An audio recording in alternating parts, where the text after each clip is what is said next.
आणि यानंतर बुलेटिनमध्ये काही बातम्यांचे वेगवान अपडेट्स।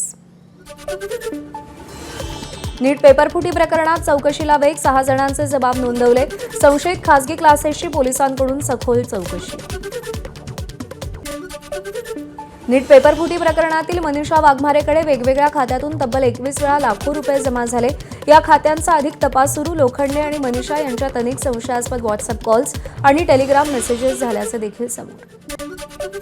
छत्रपती संभाजीनगरमध्ये नीट परीक्षेच्या घोटाळ्यावरून National Student Union of India आक्रमक। क्रांती चौकात निदर्शनं करत केंद्र राज्य सरकारमधील शिक्षण मंत्र्यांच्या राजीनाम्याची मागणी। भोंदू अशोक खरातच्या विरोधात विशेष तपास पथकाचे न्यायालयात दोषारोपपत्र। महिला अत्याचार प्रकरणातील 2 गुन्ह्यात दोषारोपपत्र दाखल। तब्बल 1200 पानांचं दोषारोपपत्र। अशोक खरात विरोधात दाखल झालेल्या 9 गुन्ह्यांचा तपास एसआयटीच्या माध्यमातून सुरू। 2 गुन्ह्यात दोषारोपपत्र दाखल। इतर गुन्ह्यांमध्ये दोषारोपपत्र लवकरच दाखल होणार। सलग 49 दिवस खरातची एसआयटीकडून चौकशी। भोंदूबाबा अशोक खरात मनी लॉन्ड्रिंग प्रकरणात रुपाली चाकणकरांची ईडी चौकशी। मुंबईतील वरळीतल्या झोन 2 कार्यालयात चाकणकरांची चौकशी। अशोक खरात आणि चाकणकर यांच्यामध्ये आर्थिक व्यवहार झाला का? ईडीकडून प्रश्नांची सरबत्ती। 3.5 वर्षांच्या चिमुकलीवर 65 वर्षीय वृद्धाच्या अत्याचाराचा प्रयत्न। बीडच्या केस पोलीस स्टेशन हद्दीतील संतापजनक घटना।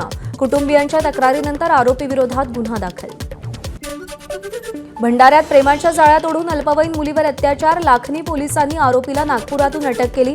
अल्पवयीन मुलीवर कॅफेत नेऊन अत्याचार। पीडित मुलगी गर्भवती।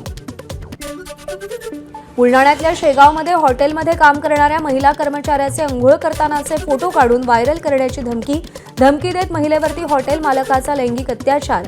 महिलेच्या तक्रारीवरून हॉटेल मालकाला अटक। पुण्यात आईच्या प्रियकराची मुलीच्या प्रियकराकडून हत्या। प्रेमसंबंध तोडण्यासाठी तरुणीच्या आईच्या प्रियकराची मुलीच्या प्रियकराला धमकी आणि त्या रागातून आईच्या प्रियकराची हत्या। तरुणीच्या प्रियकरासह 6 जणांना अटक केली।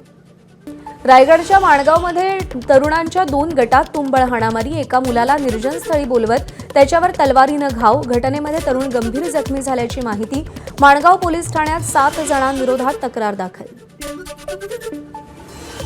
कुख्यात गुंडाची बुलढाणा कारागृहातून सुटका झाल्यावर शहरातून मिरवणूक काढत सत्कार केला होता। पोलिसांनी 10 जणांविरोधात गुन्हा दाखल केलाय।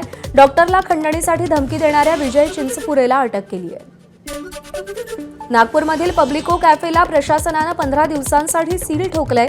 नियम धाब्यावर ठेवून कॅफे चालवला जात होता। वारंवार सूचना देऊन कॅफे चालकानं त्यात सुधारणा न केल्यानं कारवाई। गोंदियाच्या तिरोडा इथे घरगुती गॅस सिलेंडरचा काळा बाजार। पुरवठा विभागानं 6 गॅस सिलेंडर जप्त केले। गोपीचंद वत्सानी यांच्याकडून घरगुती सिलेंडरचा अवैध साठा जप्त करण्यात आला। विना बुकिंग सिलेंडरचा वापर होत असल्याचंही समोर। नागपूरच्या सालई मेंढा तलावात बुडून 2 19 वर्षीय तरुणांचा मृत्यू। पोहण्यासाठी पाण्यात उतरले असता अंदाज न आल्यानं दुर्घटना। रात्री उशिरा दोन्ही मृतदेह पाण्यातून बाहेर काढण्यात आलेले आहेत। मुलीचं कन्यादान करताना वडिलांचा हृदयविकाराच्या झटक्यानं मृत्यू। लग्नमंडपात विधीस्थळीच कोसळले। बुलढाण्याच्या सिंदखेड राजा तालुक्यातील वरदडी गावातली घटना। साताऱ्यातील महाबळेश्वर तालुक्यातील तापोळ्यात कोयना जलाशयात खासगी बोट उलटली। वादळी वाऱ्यासह झालेल्या मुसळधार पावसानं बामणोली जवळच्या शिवसागर जलाशयात 2 पर्यटकांना घेऊन निघालेली बोट बुडाली। दोन्ही पर्यटक पाण्यातून पोहून बाहेर सुखरूप निघाले।